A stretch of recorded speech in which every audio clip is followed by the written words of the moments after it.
Halo semuanya, welcome back to UR Special Podcast dengan saya yang jadi host kalian, Wina. Dan kali ini di episode-nya luar biasa banget karena kita kedatangan narasumber yang luar biasa banget, Coach Charles dan Cidevi yang aku sudah kenal lama banget. Mereka adalah pendiri dari Rumah Ruth. Ya, jadi kita mau denger-denger apa sih Rumah Ruth itu dari Coach Charles dan Cidevi. Hai Coach Charles dan Cidevi, apa kabar? Udah lama ya kita nggak ketemu. Iya, Udah benar. lama banget. Dari zaman singa aku belum nikah, ketemu mereka dan mereka sampai saat ini setia. Selain itu buat aku luar biasa. Jadi mungkin Coach Charles sama Cidevi bisa memperkenalkan diri. Mungkin dari Coach Charles dulu, mungkin namanya siapa, kemudian tinggal di mana dan ngapain sehari-harinya. Silakan kok. Nama saya Charles Wong. Saat ini saya tinggal dengan istri saya di daerah Sukamulya lah ya. Sehari-hari kalau saya ya, memuridkan itu salah satunya. Iya. Yang kedua adalah memikirkan sistem buat semua yayasan yang sedang lagi di-run, termasuk untuk keep dengan networking dan segala macam. Saya kira itu yang paling banyak dikerjakan. Oke. Ya, halo semua, nama saya Devi. Kami adalah founder dari Yayasan Rumah Tumbuh Harapan Bandung atau orang-orang biasanya nyebutnya dengan Rumah Ruth. Selain itu juga saya bekerja sebagai kepala sekolah untuk anak-anak berkebutuhan khusus di Puspa Terang Nusantara. Wow, luar biasa ya mereka, orang-orang yang sangat menginspirasi banget. Nah, sebelum kita berbicara tentang Rumah Ruth sendiri gitu, gimana sih Coach Charles dan Cidevi awal mulanya bertemu? Kan kalian sekarang udah jadi pasangan dan menginspirasi nih anak muda, anak-anak kecil kayak gitu. Apakah Coach Charles sama Cidevi itu punya passion yang sama atau gimana? Mungkin bisa sedikit dan flashback ke masa lalu bagaimana Coach Charles dan Cidevi bisa ketemu. Saya kira kita ketemu ketika di dalam pelayanan. Jadi bukan di clubbing, bukan di tempat-tempat lain, tapi dalam sebuah pelayanan, terutama berdoa untuk generasi kami dan generasi muda. Itu tahun berapa kok? 2004, 2005 lah, sekitar itu. Jadi dalam perjalanannya awal ketemu tapi nggak langsung jadian begitu tentunya. Sebuah proses panjang lah ya, saya kira itu. Iya, dulu kita berteman lah gitu ya, sampai akhirnya saling suka. Beda gereja lagi. Iya, kalau dibilang satu passion enggak lah. Pasti namanya dua pribadi yang berbeda, pasti berbeda satu sama lainnya gitu. Jadi kita berjalannya waktu pasti kita bisa saling menyesuaikan diri satu sama lain. Oke. Tadi kan Coach Charles sama Cidevi ketemu tuh kan, kemudian akhirnya singkat cerita menikah. Nah udah gitu, apa yang kalian lakukan? Apa mulai pelayanan, apa yang pertama kalian lakukan sebagai pasangan? Yang pertama adalah, saya pikir ya, karena dari dulu kita main orang muda. Hal yang perlu ditangkap oleh anak-anak muda adalah menikah atau berpacaran, berpasangan itu bukan setengah ketemu setengah. Utuh ketemu utuh. Okay. Utuh di dalam Tuhan ketemu utuh di dalam Tuhan. Jadi waktu masuk di dalam pernikahan ini bukan saling sedot energi. Tetapi sama-sama mulai memikirkan, kira-kira nih saya nikah nih mau tujuannya kemana? Kan bukan seperti kebanyakan orang, Tuhan dari awal desain kita ada bukan karena kebetulan. Ya alangkah sedihnya ketika Tuhan mendesain kita sehebat handphone, tapi kita jadikan jadi ganjalan pintu. Ya, saya kira itu bukan tujuan hidup dari sebuah handphone. Sama dengan hidup setiap kita gitu. Makanya waktu pernikahannya kita janji nikahnya adalah untuk mencapai, mengejar bersama-sama panggilan Tuhan yang paling tinggi. Sebisa kita tentunya dengan kekuatan Tuhan. Tapi itu yang menjadi kita mau Tuhan yang pimpin lah. Kira-kira begitu. Jadi waktu udah nikah, ya udah Tuhan tuntun kemana? Kemanapun Tuhan pimpin, I go. Ya, jadi waktu pas sebelum nikah, saya itu udah mulai ada teman saya yang hamil waktu itu. Jadi waktu itu udah mulai pacaran gitu ya. Terus saya nampung dia di kosan. Gitu. Itu awal mulanya sebenarnya. Jadi saya mulai karena kita pelayanannya anak muda, jadi sering ketemu kasus-kasus di mana anak hamil di luar pernikahan, free sex seperti itu. Dan Dan waktu itu kejadiannya adalah ada teman saya yang hamil dan akhirnya ditampung di kamar kos saya. Nah, singkat cerita, waktu kita menikah ada lagi kasus yang datang dan akhirnya kita mulai lagi dengan nampung di rumah kami. Oh.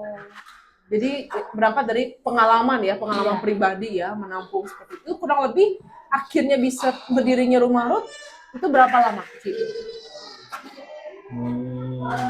Resmi atau nggak resmi nih? Kami menikah 2009. Di 2011 kami mulai kontrak rumah dan memulai pelayanan.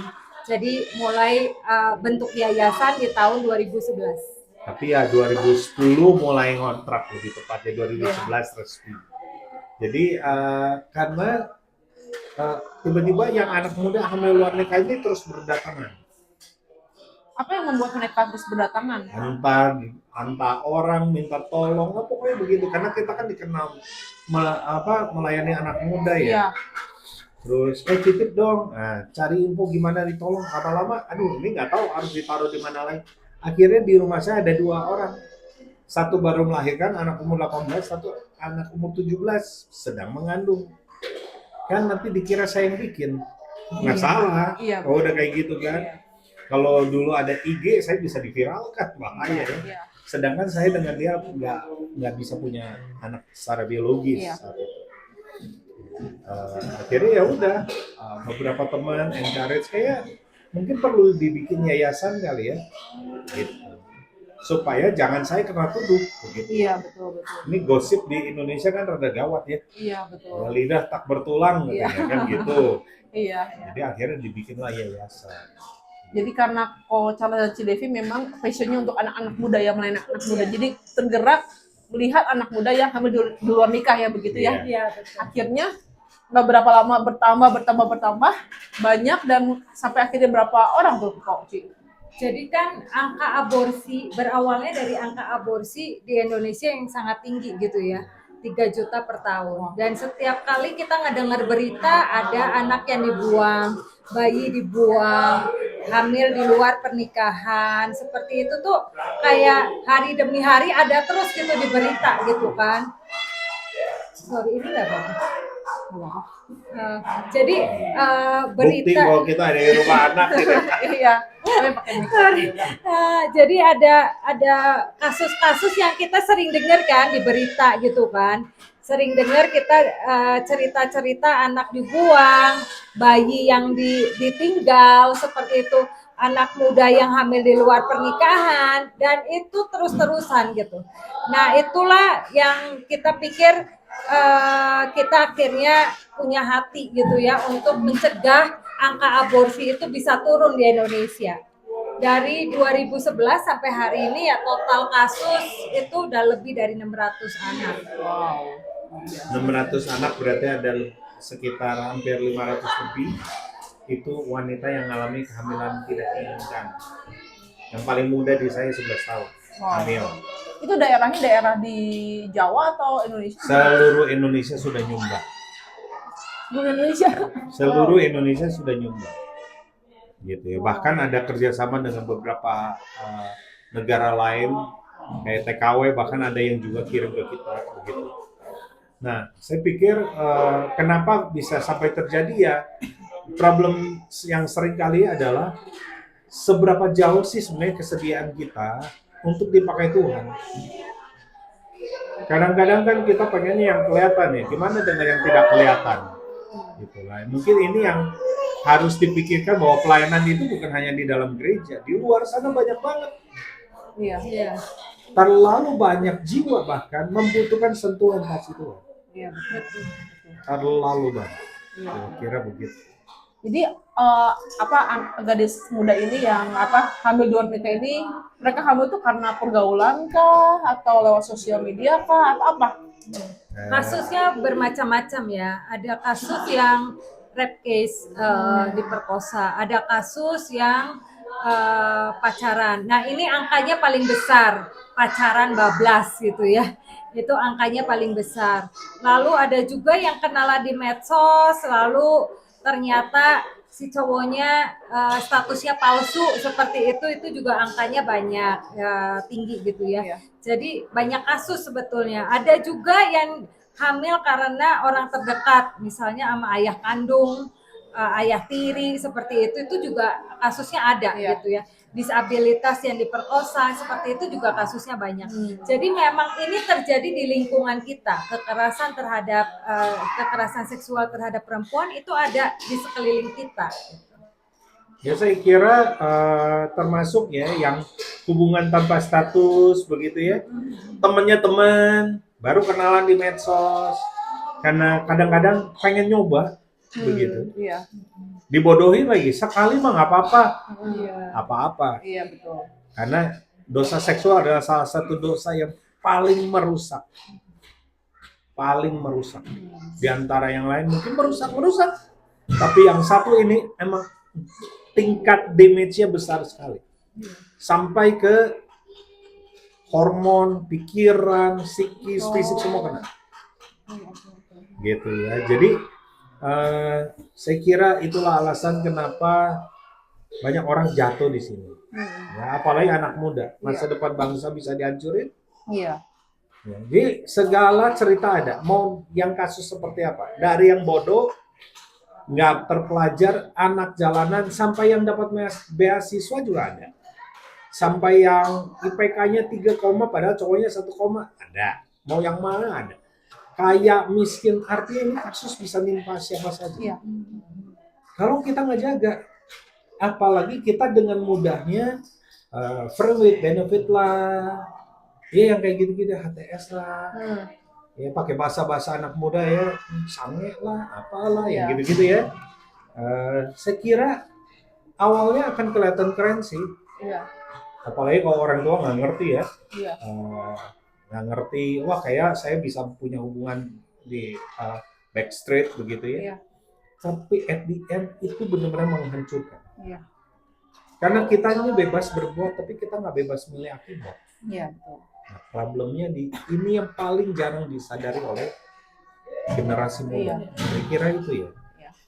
Jadi untuk anak-anak muda yang dengar, penting untuk kita juga tidak mengambil langkah pendek ya. Kita harus berpikir jangka panjang. Artinya adalah setiap apapun yang kita lakukan ada konsekuensi. Betul. Ya, tidak enak di awal tapi ternyata ada penderitaan, ada konsekuensi setelah itu. Jadi kita perlu berpikir panjang anak-anak muda untuk kita tidak terjerumus ke dalam pergaulan bebas.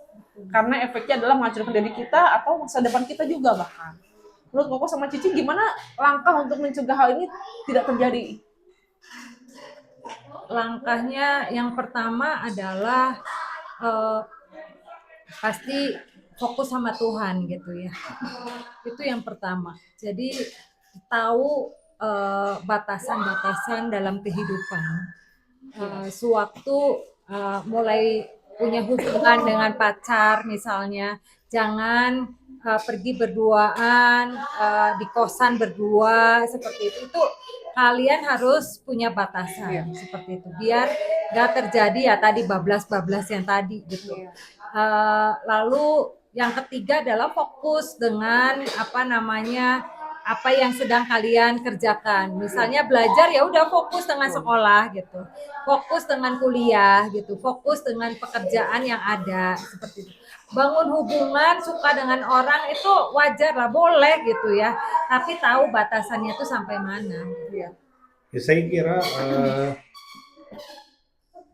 sebagai anak muda harus tahu dulu pacaran itu tujuannya nikah. Iya. Jadi kalau belum siap nikah jangan ya. Ya cobalah teman-teman bayangin yang umur 11 hamil gitu sama anak SMP. Let's say lah mau tanggung jawabnya pakai apa? Mau makan pakai apa? Iya. Nah ini yang nggak dipikir lebih panjang kan. Nah at the end dia minta-minta sama orang tua kan. Lalu kematangan emosi, ya sanggup nggak bertanggung jawab? Nggak, nanti terpaksa kerja. Sekolah putus. Nah ini salah satu akibatnya kan. Dipaksa nikah, let's say lah, apakah nikah pasti jadi jawaban? Bisa iya, bisa enggak. Dan akhirnya karena ketidaksiapan pernikahan hancur, yang korban anak lagi. Iya. Akibatnya kita menghasilkan generasi berikut yang semuanya rusak. Ya saya pikir kita harus memikirkan jauh lebih panjang. Iya. Nah, gimana mencegah itu? Yang pertama, dekat sama Tuhan bukan cuma sekedar datang ke gereja. Saya termasuk yang menganut harus dimuridkan, Iya, betul. harus berubah. Karena kata bertobat dari kata berubah cara berpikir. Kalau kita nggak berubah cara berpikir, saya kira ke gereja nggak banyak gunanya. Betul. Karena jujur ya, beberapa yang di gereja juga datang ke saya dalam kondisi hamil. Iya. Tidak ada jaminan pergi ke gereja membuat saudara tahan. Yang membuat kita bisa menjaga itu karena kita punya firman Tuhan. Saya kira itu ya. Dan kita nggak mungkin punya firman Tuhan kalau kita nggak pernah menanamkannya dalam hidup kita. Iya. Begitu. Kan Mazmur 119 ayat 9 sampai 11 kan mengatakan Iya. dengan apakah seorang muda menjaga kelakuannya bersih? Menjaganya sesuai firman. Nggak ada Iya. cara lain. Iya. Itu yang pertama. Yang kedua, punyalah pertemanan yang positif. Iya. Saya ingat ada beberapa tokoh yang selalu mengatakan gini, kenalkan saya sama 5 sampai 10 teman terdekat kamu. Saya udah tahu kamu akan sukses atau enggak.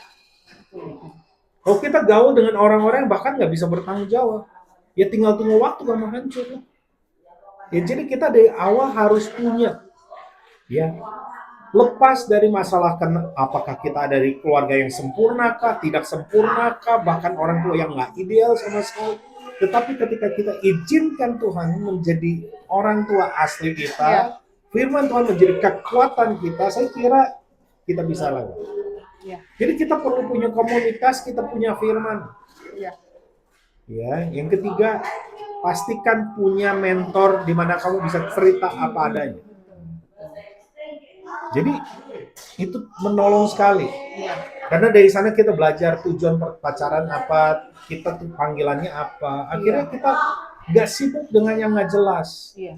Karena masuk nih semua Korea drama dan segala macam itu ya, jujur aja ya, hari-hari ini justru membuat kita tuh nggak banyak mikir. Akibatnya kita melakukan tindakan juga tanpa banyak mikir. Nah efeknya kalau udah hamil, Iya. nyesel kan? Iya. Terus kalau udah harus terpaksa ngasuh anak gimana? Kalau kena penyakit menular seksual gitu. Saya ingat teman saya di Surabaya itu datang 3 anak muda, masih umur 20. Tapi begitu selesai diperiksa, laporannya membuat semua syok dan nangis. Kenapa? Mereka mengizinkan pergaulan. Paham-paham lain masuk. Mereka pergaulan bebas. Dan tertular HIV. Mau gimana? Itu mau udah kontrak mati. Mau gimana? Nyalain Tuhan. Kan kita yang tabrak. Iya, betul. Nggak bisa nyalain Tuhan. Salah kita kok. Gitu ya. Jadi ada efek yang jauh lebih mengerikan dari itu. Iya. Yang harus kita pikirkan. Jadi kita prevent dengan apa? Cari tahu, belajar. Ya mungkin belajar sama orang yang tepat. Karena kalau kita belajar sama Google, ChatGPT hari ini, itu tidak bisa menjelaskan. Iya. Dia memuat informasi yang netral. Iya. Tetapi kita cari orang yang benar mengerti dan menolong. Iya. Wow, banyak banget poin dari Coach Charles sama Ci Devi ya, sangat mengencourage aku juga ya. Pertama, kita benar harus connect sama Tuhan, teman-teman anak-anak muda. Ya, kita punya tubuh, jiwa, dan rohani ya. Biarkan Tuhan sendiri yang memuaskan hati dan jiwa kita. Jangan kita dipuaskan oleh dunia dan jangan juga kita salah berteman ya. Kita harus cari teman-teman yang baik, komunitas yang positif untuk mendukung kita semakin berkembang untuk di masa depan. Jadi banyak banget poin-poin yang Coach Charles bilang dan penting juga discipleship ya teman-teman, karena kita perlu komunitas yang baik karena kita nggak bisa tumbuh sendiri. Kadang kita masih manusia berdosa. Jadi kita perlu mentor-mentor teman-teman, mungkin satu komsel atau mungkin ada kakak rohani, dan kita perlu untuk share ya apapun masalah kita ke kakak rohani kita. Jadi pentingnya komunitas yang baik sehingga kita tidak terjerumus kepada pergaulan salah. Oke. Tentang rumah Ruth kok Ci, sekarang udah ada berapa staff dan udah ada berapa anak dan baru-baru katanya juga buka di Bali. Mungkin bisa ceritain sedikit tentang itu? Ya, kami Rumah Ruth itu dimulai di tahun 2011. Nah, resminya kami ada di Bandung dengan di Bali. di Bandung kami ada rumah bayi dan rumah anak. Jadi rumah ibu hamil dengan rumah bayi dan satu lagi adalah rumah anak. Sekarang totalnya pasti angkanya berubah-ubah ya sekitar 10 sampai 20-an bayi lah di rumah bayi dan ada juga di rumah anak belasan anak seperti itu. Dan juga kami baru buka 2 tahun terakhir ini kami baru buka di Bali, ada ibu hamil dengan bayi juga. Oke. Terus kegiatan sehari-hari dengan anak-anak apa aja kalian? Kalau ibu hamil dulu ya. Kalau ibu hamil itu yang kami lakukan, mereka kan hamil di luar pernikahan ya. Disebutnya KTD, kehamilan tidak diinginkan. Sewaktu dia ngalamin kehamilan tidak diinginkan, yang terjadi adalah stres, depresi. Kadang-kadang mereka pengen bunuh diri, ada yang berpikir seperti itu, ada juga yang ngalamin kesendirian, ditolak karena dianggapnya aib gitu ya, udah diusir, bikin dosa seperti itu. Yang kita lakukan adalah pendampingan. Jadi kita melakukan pendampingan buat mereka. Apa sih sebenarnya cuma nemenin sih, ngedampingin, nemenin curhat, nemenin bercerita, nemenin ke dokter, nemenin nangis bersama seperti itu dari mulai dia hamil sampai melahirkan gitu. Nah, harapan kita adalah keluarga bisa terima kondisinya dan pulang dengan keluarga, kembali ke keluarga. Tapi yang terjadi ada juga kasus-kasus yang nggak bisa balik ke keluarga. Akhirnya anaknya kami handle gitu di rumah bayi. Kalau kegiatan rumah bayi ya pastilah dengan hubungannya dengan perkembangan anak gitu. Gitu sih. Selain di rumah bayi kan ada anak-anak yang lebih besar, ya Iya, kan sekarang? iya, betul. Ya, itu mereka ngapain aja? Kalau anak-anak yang udah lebih besar kan pasti sekolah gitu ya. Sekolah, les gitu dan main pasti gitu ya. Yang utama adalah ini anak-anak yang fatherless dan butuh yang namanya sosok ayah, sosok ibu gitu ya. Ya sosok ayahnya kita, sosok ayah ibunya kita gitu ya. Dan ya yang utama adalah mereka harus lebih penuh, tangki kasihnya harus penuh sehingga mereka bisa perkembangannya lebih baik lagi gitu. Nambahin di rumah anak ada apa? Banyak ya dari pelayanan ini karena ini bicarakan 2 nyawa. Ya. Ya, 2 nyawa yang hari ini kan promosi tentang aborsi aman dan sebagainya banyak ya. Ya. My body, my choice. Tapi kan itu not your body ya. Dan anak itu nggak pernah minta lahir kok. Dan ada di perut para ibu ini. Mereka ada karena Tuhan punya rencana. Problemnya adalah nggak semua orang mau cariin tuh atau membawa anak ini menemukan tujuan Tuhan. Itu alasan saya punya rumah anak ini. Gitu. Termasuk saya percaya bahwa di luar aborsi ada yang namanya adopsi. Jadi banyak hal yang saya pikir kita harus pikir lebih jauh. Ketika kita hanya masalah pergaulan saja, efeknya bahkan hidup seorang anak bisa jadi berantakan gara-gara kita.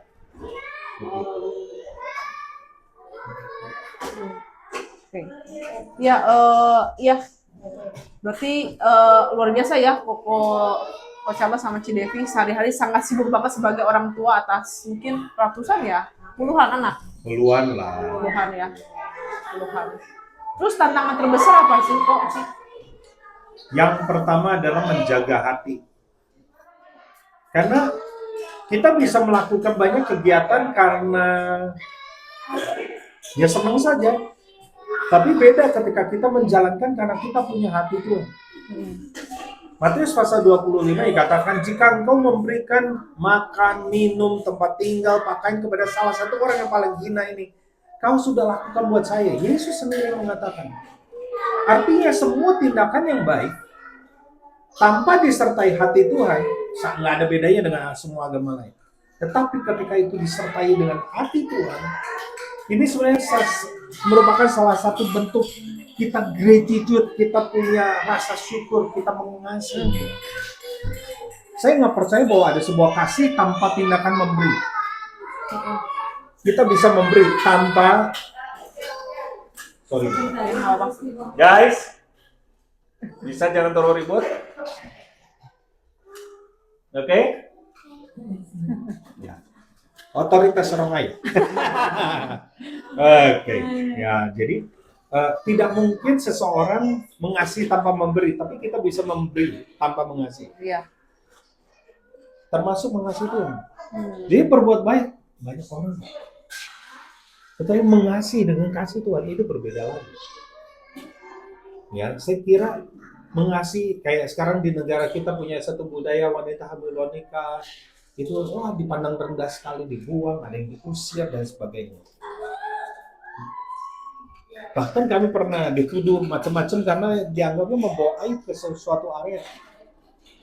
Saya pikir kenapa sih saya mau bersusah-susah begitu ya? Iya. Bahkan awalnya tantangannya apa? Ya bahkan keluarga kita bilang, kamu nggak punya masalah sampai harus ngurusin semua masalah orang lain. Ya punya. Iya. Tetapi karena kasih Tuhan yang kita punya, itu yang mendrive. Dan kita belajar melangkah. Kayak nggak ada satupun pelayanan yang kami buat karena kami merancang duluan. Kebanyakan melangkah duluan. Iya. Bukan nanti gimana, bukan gimana nanti, begitu ya kira-kira. Akhirnya udah melangkah aja. Kami juga nggak pernah menyangka bahwa akhirnya punya dampak sebesar ini atau berkembang sampai sekarang masih Iya. terus berkembang. Iya. Tapi itu kan dimulai dari itu. Tantangan akan selalu ada. Iya, betul. Tetapi kalau kita kehilangan hati dan visi Tuhan, saya kira perjuangan iman kita akan gugur di saat itu. Jadi intinya harus jaga hati terus ya, karena selalu akan ada tantangan. Ya, lewat setiap tantangan pergumulan ya, ketika Koko sama Cici melayani anak-anak gitu ya. Ada nggak sih satu pengalaman itu yang bisa di-sharingin yang sangat berkesan gitu loh, selama ini di rumah Ruth? Ya ada anak yang sorry ya. Apa sih bisa di-edit? Stefanus,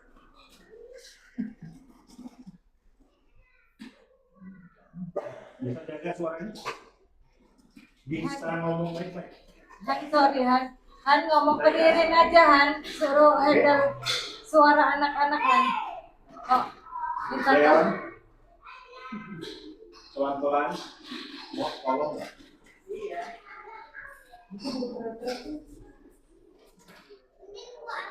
Nanti habis dicoba kayaknya. Jadi Iya. Tapi fungsinya sih aman pakai ini sih. Duh, aman ya ini. Tapi coba nanti lihat ya, pas sudah selesai gimana. Iya. Enggak harus diulang lagi. Iya. Sudah Han? Han. Main di bawah ya, guys. Nanti.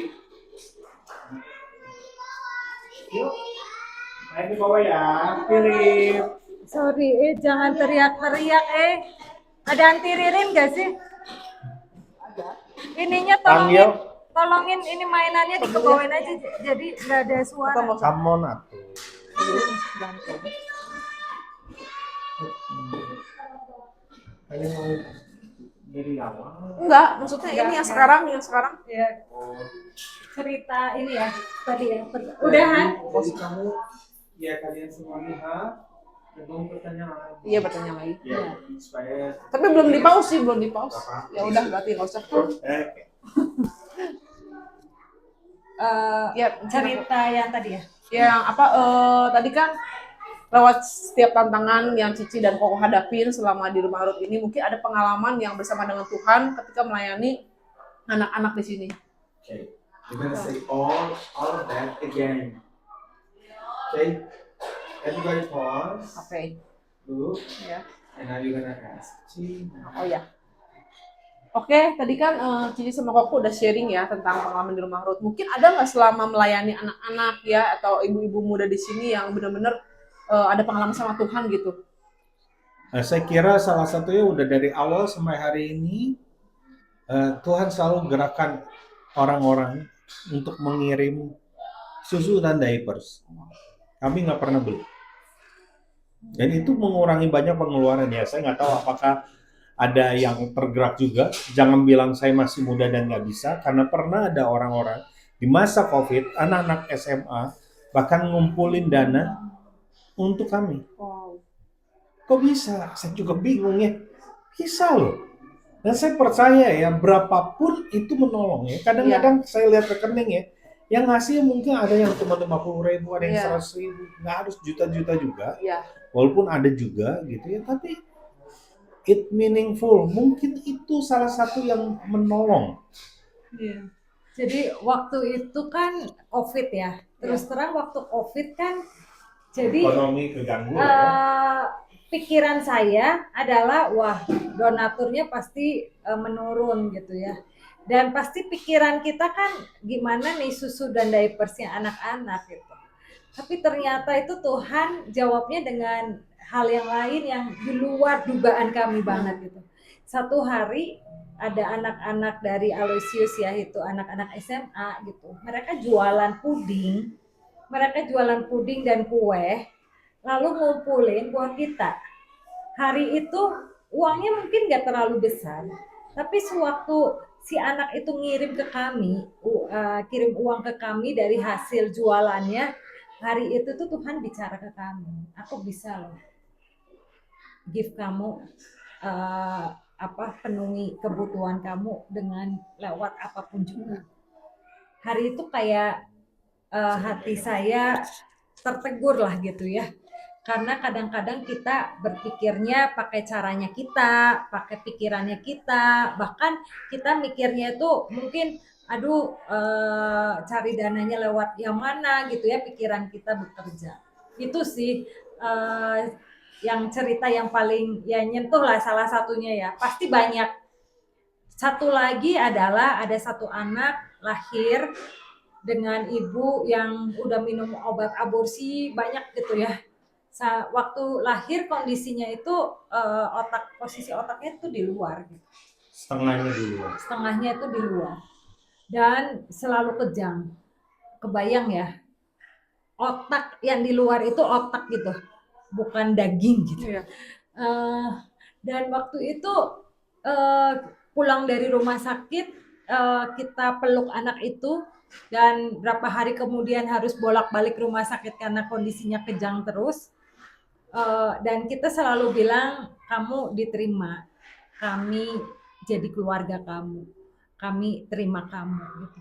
Dan singkat cerita, walaupun usianya hanya 6 bulan, tapi dia itu membuka jalan kami ke satu rumah sakit yang istilahnya rumah sakit pemerintah yang besar gitu, yang buat kalau kita ngantri itu lama banget, tapi karena anak ini jadi akhirnya dokter-dokter pada kenal gitu. Jadi dari situ saya percaya banget setiap anak dilahirkan walaupun dengan kondisi apapun juga, dengan keterbatasannya apapun juga, pasti ada rencana Tuhan di dalamnya. Amin, luar biasa banget ya. Jadi Tuhan juga bisa pakai siapa aja untuk memberkati. Ya, Koko sama Cici ya. Tuhan juga bisa memakai kalian semua anak-anak muda di luar sana untuk melakukan kebaikan buat orang lain, buat sekitar kita, asal kita mau membuka hati, membuka mata kita, lihat kebutuhan sekeliling kita itu seperti apa. Karena siapapun Tuhan pakai, nggak cuma orang tua, tapi anak-anak muda, bahkan anak-anak SMP, SMA, Tuhan bisa pakai kalian untuk bisa mengubahkan komunitas, bahkan bangsa Indonesia ini. Jadi mulai dari kita terus connect sama Tuhan dan kita memiliki hati yang Tuhan, aku mau dipakai, aku mau melayani Tuhan jadi berkat. Seberapapun itu, mungkin saya tidak punya pekerjaan, saya tidak punya uang, mungkin kita bisa berikan waktu kita bisa berikan doa kita bisa mengunjungi teman-teman kita yang sakit. Apapun itu, Tuhan bisa pakai kita, asal kita mau nggak Tuhan pakai. Benar. Luar biasa banget pengalaman Coach Charles dan Cidevi. Mungkin ini bisa jadi berkat ya buat anak-anak muda yang dengar. Iya. Dan mungkin Coach Charles sama Cidevi punya pesan khusus buat anak-anak muda sekarang. Bebas berbuat, gak bebas pilih akibat. Jadi bebas mau ngelakuin apapun, tapi ingat selalu ada akibatnya. Jadi tolong berpikirlah panjang sebelum kalian memutuskan melakukan apapun. apalagi kalau berhubungannya dengan masalah pacaran seperti itu ya. Jangan kira satu kali melakukan lalu nggak akan hamil seperti itu, tapi bebas berbuat, ingat ada konsekuensi, nggak bebas akibatnya. Kalau saya pesan untuk anak-anak muda, temukan panggilan kamu. Jangan sampai ternyata kamu adalah sebuah handphone tapi dijadikan ganjalan pintu. Ya. Oke, kalau untuk Rumah Ruth sendiri, Koko dan Cici rencana ke depan atau goal planning ke depan apa? Goal planning ke depan adalah semakin banyak anak muda yang memutuskan hidupnya kudus. Menjaga kekudusannya, menjaga sampai hari pernikahannya tetap kudus, itu harapan kita. Jadi apa yang akan kami lakukan adalah kami akan melakukan mengedukasi semakin banyak anak-anak muda di Indonesia ini untuk kalian bisa menjaga kekudusannya sampai hari pernikahan. Dan Rumah Ruth juga punya tempat untuk konseling ya. Kalau misalnya teman-teman mau konseling bisa langsung, bisa juga online ya, Ci? Ya, kita memulai juga sebuah layanan konseling banyak untuk remaja dan anak-anak muda lah ya. Namanya Bantu Orang Aku Senang, BOAS. Ruth dan BOAS ya. Iya, kami namakan itu karena kami percaya bahwa hari-hari ini kan semua isu mental tuh, mental health. Yang saya percaya semuanya jawabannya ada di dalam Tuhan. Tapi kami menyediakan layanan itu, setidaknya menjadi sebuah pendampingan bagi mereka yang bahkan nggak harus hamil dulu baru ditolong, tapi kita bisa menolong dari sejak dini begitu. Jadi ada yang bisa jadi teman curhat, banyak anak-anak muda yang hari ini jadi volunteer juga. Ada komunitasnya juga, seperti hari ini sebenarnya ada gathering nanti malam. Itu besok ya. Besok ada, besok sore ada. Jadi hampir sebulan 2 kali kita kumpul hanya bahas masalah isu mental health. Begitu. Jadi buat anak-anak muda yang mau konseling bisa lihat ya Instagramnya Rumah Ruth dan BOAS ya. BOAS Center. BOAS Center nanti saya cantumkan juga di link ini. Saya sangat terberkati banget. Ci, terima kasih buat waktunya yang berharga. Semoga Tuhan terus memberkati, melipat gandakan, mencukupkan semuanya, dan semakin banyak ibu-ibu dan anak-anak muda ini semakin berubah cara hidupnya, dan anak-anak kecil, bayi-bayi ini bisa mendapatkan masa depan yang itu Amsal 23:18 ya. Masa depan yang penuh pengharapan ya, ada gitu loh. Jadi terima kasih buat Koci, semangat terus pelayanannya, dan buat anak-anak muda di luar sana juga tetap semangat, dan jangan lupa kita memiliki tujuan hidup, panggilan itu kalau kita belum tahu panggilan, cari dan tanya kepada Tuhan apa yang menjadi panggilan hidup kita sehingga kita bisa jadi berkat buat yang lain. Thank you Coach buat waktunya, dan ya terima kasih teman-teman. Sampai ketemu minggu depan dengan narasumber yang luar biasa. Jangan lupa untuk subscribe, komen, like, dan bisa bagikan video ini supaya semakin banyak orang terinspirasi. God bless you. Bye-bye. Let's see.